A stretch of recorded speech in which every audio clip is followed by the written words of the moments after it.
Radu, you've made a game called Semispheres. First of all, just give me the elevator pitch for it. What is Semispheres? Semispheres is a meditative parallel puzzle game. I think that's the most condensed version. That's a lot of what words. Yeah, and that's the shortest one I could come up with. It's a very few words, but they're gigantic words. So what does all that mean? So you get to control two characters at the same time, and the goal is for each level to get both of the characters at the end of the level. And the catch is that while they reside in separate worlds, those worlds are actually connected. They're like alternate realities or parallel universes. So how that kind of works out is shown through the game. So, yeah. Okay. What was the inspiration to have two different screens? You know, the character controlling two different entities at the same time.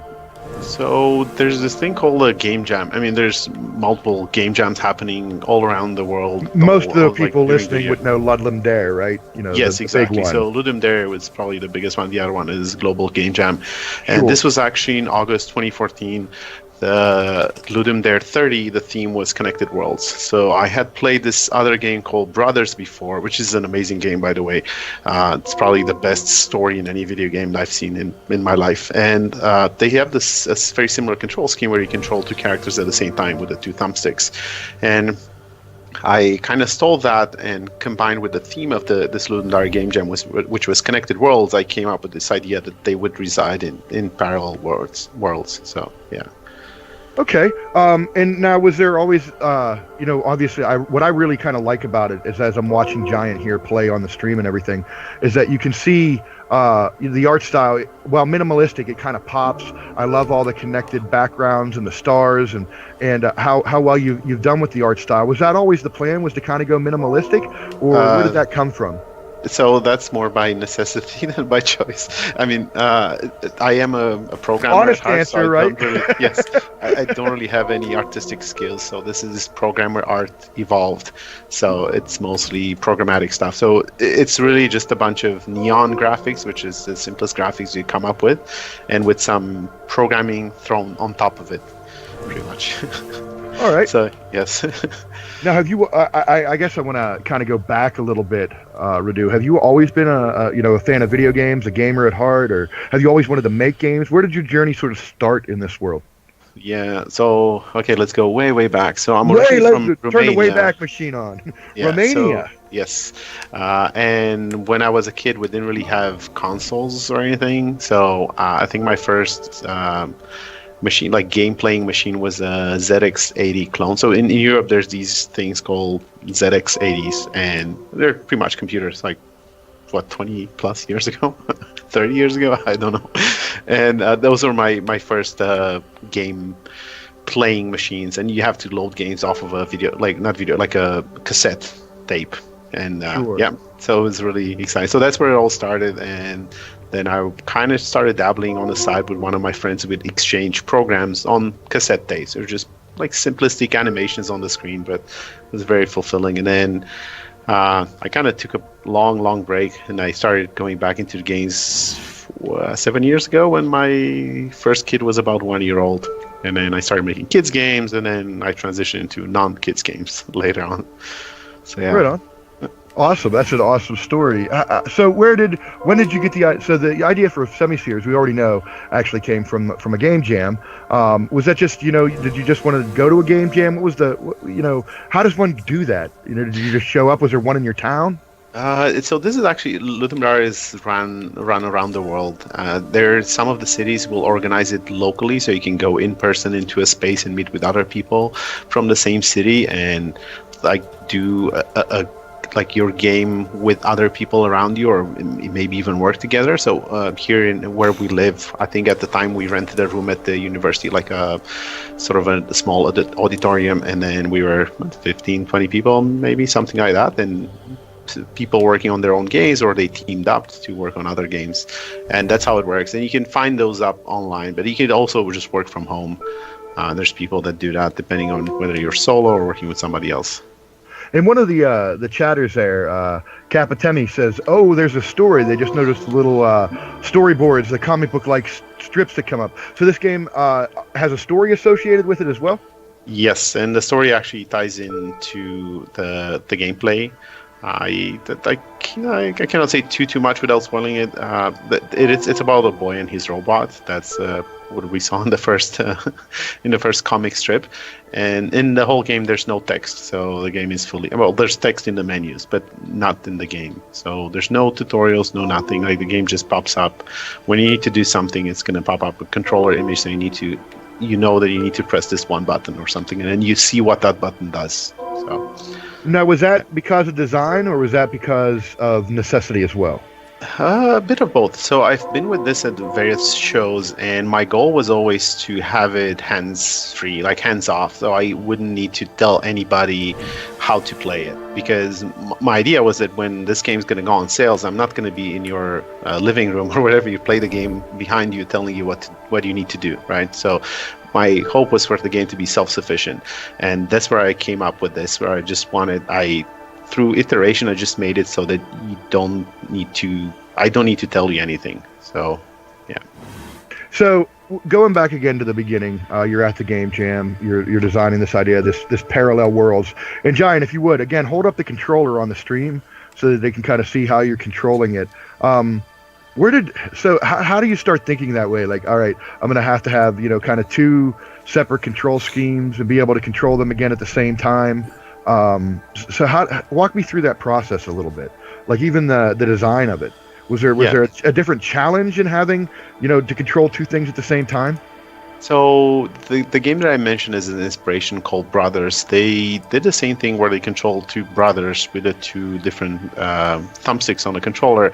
So I kind of took that. I had a problem with that. So later on in the game, you're being chased by this giant and you need to run over a bridge. No spoilers, it doesn't matter why. And when the two brothers cross sides and you have your right stick controlling the brother that's on the left side of the screen and the other way around, that completely messes your brain up. So basically, my initial idea was to just fix that problem. So I wanted to constrain each of the characters into their own worlds. And then, like the guy on the right side of the screen, you're using the right stick, and the left side of the screen uses the left stick. And then I'm bringing back that kind of confusion in moderate doses as I'm teaching you how to deal with it. So probably in 10 levels from now, they're going to start swapping sides and doing crazier things like that. Now, was that another challenge to keep designing different levels and different builds and coming up with unique puzzles using this base core mechanic? It is indeed, because my goal was always to have the game be as, it sounds strange, but as small as possible, in the sense that I didn't want to just add filler content to the game. I wanted everything to fit with this theme of dual worlds and connected worlds. The game is inspired from stealth games because you have these guards that you need to avoid. So I could have brought in virtually anything that you see in any stealth games, like anything, but I only chose the things that I thought fit the whole dual universe theme. So I didn't want to add sort of extraneous stuff to the game. Sure. Now, how long have you been working on the game? So first version